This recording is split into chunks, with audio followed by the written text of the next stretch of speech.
नमस्ते मेरे प्यारे बच्चों, मैं सीमा सिंह आनंद ट्यूटोरियल में आपका स्वागत करती हूँ।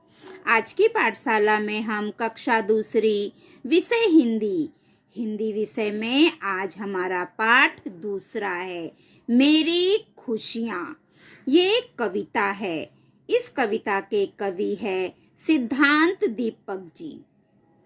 यहाँ पे बच्चों एक चित्र बना हुआ है। इस चित्र में आपको रंग भरना है। गीत पढ़ो, गाओ और बताओ। ये जो गीत है, ये जो कविता है, इसे हमें पढ़ना है, गाना है और जो प्रश्न पूछे गए हैं उसके उत्तर हमें बताना है। तो सबसे पहले हम बच्चों ये कविता पढ़ेंगे, ठीक है? तो चलो हम कविता पढ़ते हैं। कविता का नाम है मेरी खुशियाँ। माता पिता में बसती खुशियाँ, जो मेरे जीवन का आधार, जिसने यह संसार दिखाया, नमन है उनको बारंबार। पहली सीख माँ से पाई, पिता से पाया पहला प्यार। माता पिता दोनों ने मिलकर जीवन में भरे रंग हजार। माँ ने मुझको प्राण पिलाकर अपने तन को सुखाया है।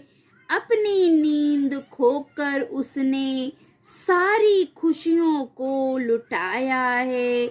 बचपन में मुझको अपने हाथों से खाना खिलाया है। पिता ने निर्झर जल बनकर मेरे जीवन को हर्षाया है।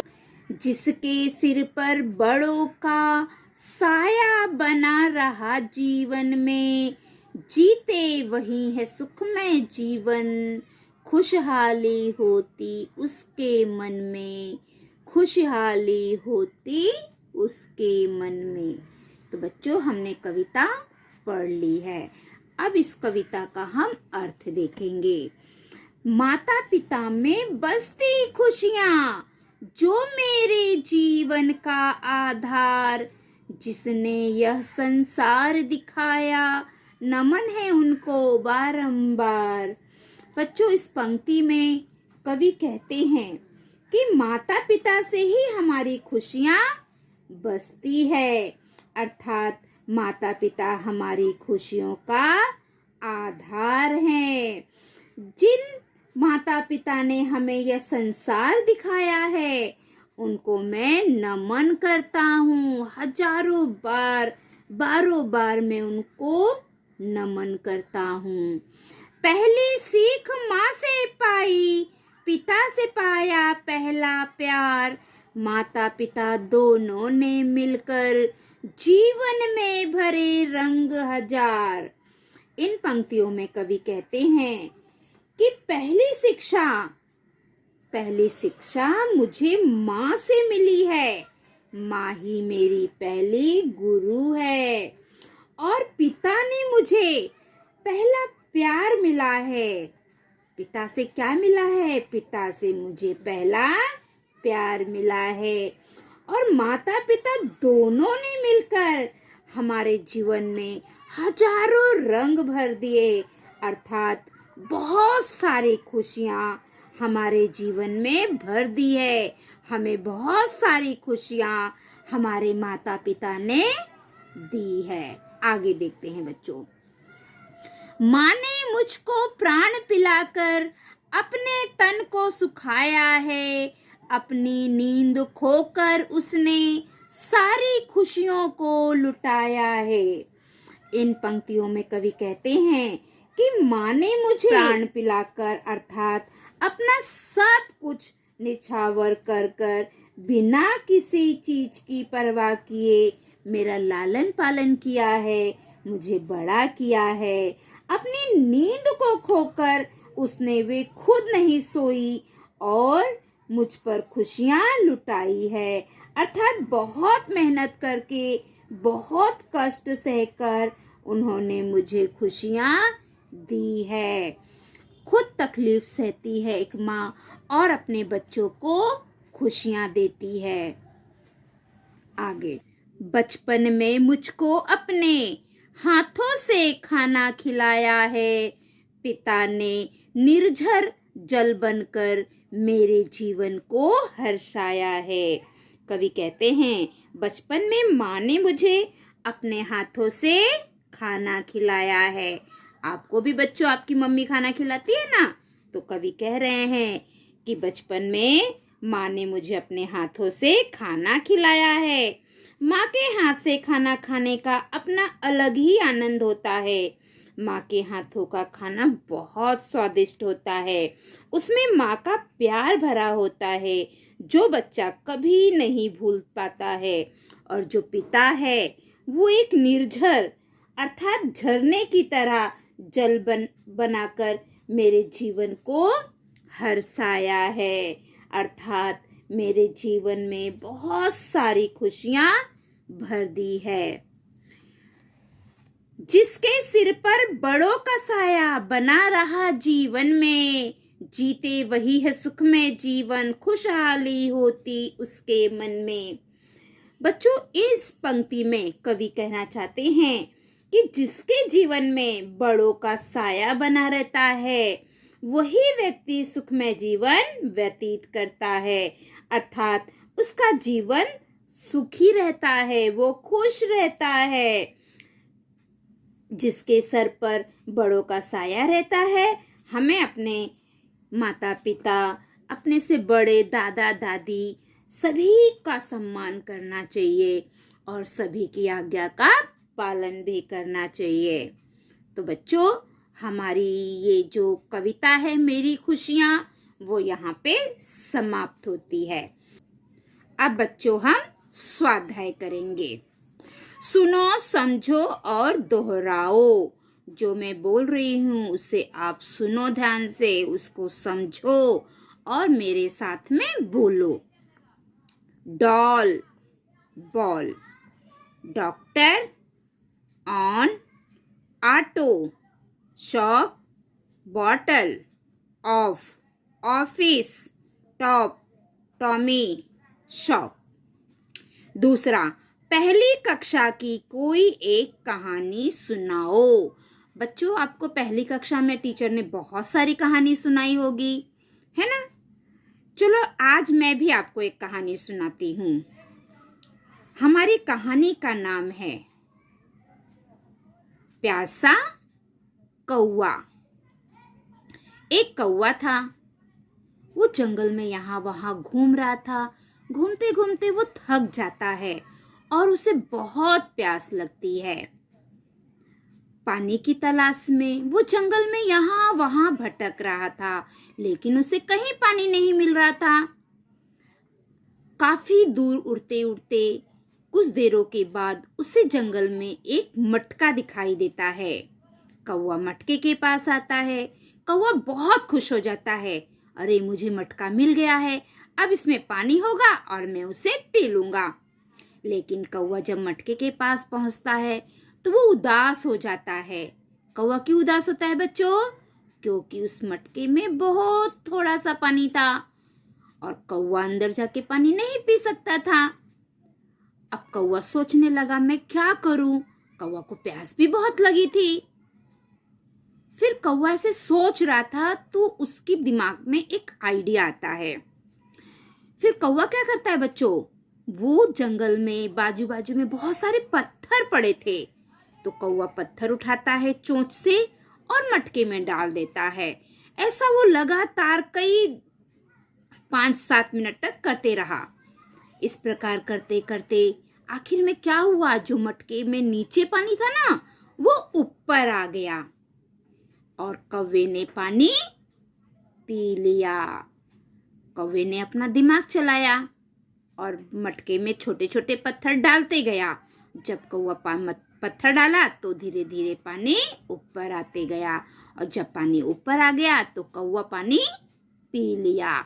तो बच्चों इस कहानी से हमें क्या सीख मिलती है?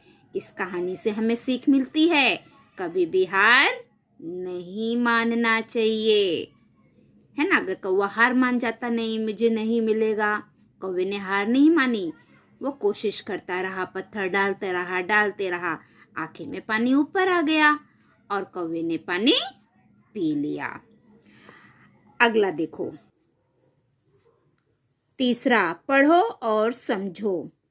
छत छत्र, दान धान, हर हार, शेर शेर, पढ़ना लड़ना, साथ साथ, पता पत्ता, डाल ढाल, शेर सैर, कलम कमल। बच्चों, ये शब्दों के उच्चारण एक जैसे हैं पर इसका अर्थ अलग अलग है। जैसे छत, छत घर के ऊपर जो छत होता है वो। छत्र छतरी, छाता, दान। बच्चों, किसी को हम पैसा देते हैं, मदद करते हैं ना, उसे हम दान कहते हैं। धान, धान एक फसल है, धान से चावल निकलता है। हर, सभी को दो, हर का मतलब है सभी को देना। जैसे हम कोई चीज लाते हैं तो बोलते हैं ना, हर एक को दे दो, हर मतलब सभी को। हार, हार मतलब फूलों का माला जो हम भगवान जी को चढ़ाते हैं। शेर, शेर क्या होता है? जंगल का राजा। और शेर ये एक माप है बच्चों, वजन को मापते हैं ना। कोई चीज जैसे हम आलू लेके आते हैं तो 1 किलो आलू दो, तो मापने का माप। पढ़ना लड़ना, पढ़ना मतलब पढ़ाई करना, अध्ययन करना। लड़ना मतलब लड़ाई करना। सात, टीचर बोलती है ना 5 धन 2, तो आप लोग बताते हो 7, 7 एक अंक है। साथ, जब हम कहीं बाहर जाते हैं, स्कूल जाते हैं, तो मम्मी बोलती है ना अपनी दीदी के साथ जाओ, ठीक है।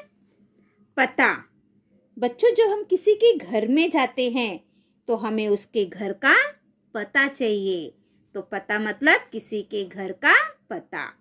पत्ता, बच्चों पेड़ में जो पत्तियां होती है ना उसे पत्ता कहते हैं। डाल, बच्चों पेड़ की जो टहनी होती है ना उसे डाल कहते हैं। ढाल, ढाल का मतलब है नीचे की ओर उतरना, नीचे जाना, उसे ढाल कहते हैं। अभी मैंने आपको यहाँ पे बताया था शेर मापने का माप होता है। सैर, सैर मतलब घूमने जाना, टहलने जाना। सुबह सुबह मम्मी पापा बोलते हैं ना अब हम सैर पे जा रहे हैं, टहलने जा रहे हैं। कलम, कलम का मतलब होता है पेन, ये देखो जो मेरे हाथ में है। और कमल, कमल एक फूल होता है बच्चों, ठीक है। अब हम देखेंगे चौथा नंबर, कृति पूर्ण करो। हमें यहाँ पर कृति पूर्ण करना है। जीवन का आधार, तो हमने कविता में पढ़ा है बच्चों, माता पिता में बसती खुशियां जो मेरे जीवन का आधार। तो जीवन का आधार कौन है बच्चों? माता पिता। तो एक डिब्बे में हम लिखेंगे माता और दूसरे डिब्बे में हम लिखेंगे पिता, क्योंकि माता पिता ही हमारे जीवन का आधार हैं। हमने कविता में पढ़ा है, माता पिता में बसती खुशियां जो मेरे जीवन का आधार, जिसने यह संसार दिखाया, नमन है उनको बारंबार। अब दूसरा है, यह पाया, माता से क्या पाया है और पिता से क्या पाया है, हमें ये लिखना है। तो बच्चों हमारे कविता की पंक्तियों में है, पहली सीख माँ से पाई, पिता से पाया पहला प्यार। तो हमने पहली सीख क्या पाई, किससे पाई पहली सीख? तो हम यहाँ पे लिखेंगे पहली सीख माता से। माता से हमने क्या पाया? पहली सीख। और पिता से पहला प्यार। तो एक डिब्बे में जो पहला डिब्बा है उसमें हम लिखेंगे पहली सीख माता से और पिता से पहला प्यार। तो आपको भी इसी जैसे मैंने डिब्बे में लिखा है, आपको भी इसी प्रकार लिखना है, ठीक है। पांचवा, क्या तुमने वार्षिक स्नेह सम्मेलन में भाग लिया था? बच्चों, क्या आपने कभी वार्षिक स्नेह सम्मेलन में भाग लिया है? अगर लिया है तो मुझे बताइए, नहीं लिया है तो बोलो टीचर हमने नहीं लिया। ठीक है। अब ये बच्चा है, ये आपसे कुछ प्रश्न पूछना चाहता है। अब ये आपसे कुछ पूछ रहा है, उसका उत्तर आपको देना है। ठीक है। अब ये बच्चा पूछ रहा है, तुम पिताजी से क्या बातें करते हो? ये बच्चा आपसे पूछ रहा है कि आप लोग अपने पिताजी से, अपने पापा से क्या बातें करते हो? आप मुझे कमेंट करके बताइए। अब ये लड़की क्या पूछ रही है? ये लड़की पूछ रही है कि माँ की सहायता कैसे करते हो? आप लोग अपनी मम्मी की सहायता कैसे करते हो? मम्मी की मदद कैसे करते हो? ये लड़की आपसे पूछ रही है। आप इसका उत्तर मुझे बताइए। यूट्यूब के मेरे प्यारे प्यारे बच्चों मुझे कमेंट करके बताएंगे। और जो मेरे स्कूल के बच्चे हैं वो तो मुझे स्कूल में मिल जाएंगे, तब आप मुझे बता देना। और जो बच्चे स्कूल नहीं आते हैं वो मुझे व्हाट्सएप ग्रुप में बता देना। ठीक है बच्चों। तो यहाँ पर हमारा ये मेरी खुशियाँ ये कविता समाप्त होती है। उसका हमारा स्वाध्याय भी हमने कर लिया है। ठीक है बच्चों। तो हमारी आज की पाठशाला यहीं पे समाप्त होती है। अगली पाठशाला में हम कल फिर मिलेंगे। अगर आप मेरे पाठशाला में नए हैं तो मेरी पाठशाला को लाइक करिए, सब्सक्राइब करिए, कमेंट करिए और अपने दोस्तों में ज़्यादा से ज़्यादा शेयर करिए, ताकि मेरी पाठशाला का लाभ सभी बच्चे ले सके। अगर आप मेरी पाठशाला देखते हैं और अभी तक आपने सब्सक्राइब नहीं किया है तो सबसे पहले आप मेरी पाठशाला को सब्सक्राइब करिए और जो घंटे का चित्र है उसे ऑन कर दीजिए, ताकि मैं जो भी वीडियो डालूं वो सबसे पहले आपको मिले और आप सभी बच्चे अपनी पढ़ाई कर सको। आप लोगों ने यहाँ तक पूरा वीडियो देखा उसके लिए धन्यवाद। अगली पाठशाला में हम कल फिर मिलेंगे। तब तक के लिए बाय बाय बच्चों।